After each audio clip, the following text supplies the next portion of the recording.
যায়েদ ইবনে আরকাম রাদিয়াল্লাহু তাআলা আনহু থেকে বর্ণিত, ক্বালা আসহাবু রাসূলিল্লাহ সাল্লাল্লাহু আলাইহি ওয়াসাল্লাম, ইয়া রাসূলাল্লাহ মা হাযিহিল আজাহি।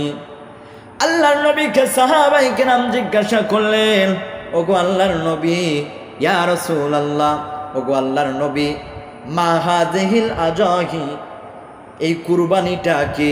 আল্লাহর নবী বললেন, ক্বালা সুন্নাতু আবিকুম ইব্রাহিম।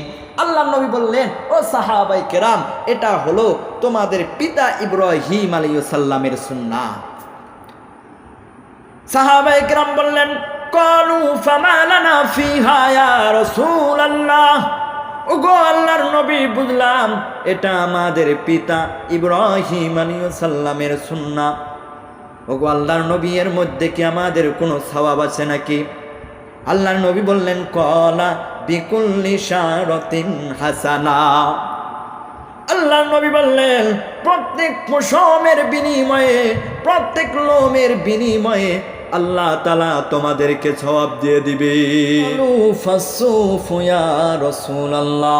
আল্লাহর নবীকে সাহাবায়ে কেরাম বললেন, আল্লাহর নবীকে সাহাবায়ে কেরাম জিজ্ঞাসা করলেন, ওগো আল্লাহর নবী, এমনও প্রাণী আছে যেই প্রাণীগুলোর অনেক পশম আছে, অনেক লোম আছে, আল্লাহ তাআলা কি এই পশম, এই লোম পরিমাণ কি আমাদেরকে সওয়াব দিবেন?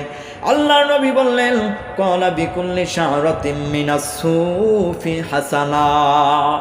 আল্লাহর নবী বললেন, ও সাহাবায়ে কেরাম, যত বেশি পশম হোক না কেন, যত বেশি ওই প্রাণীটার, ওই জন্তুটার লোম পশম থাক না কেন, আল্লাহ তাআলা ওই পরিমাণ সওয়াব তোমাদেরকে দান করবেন।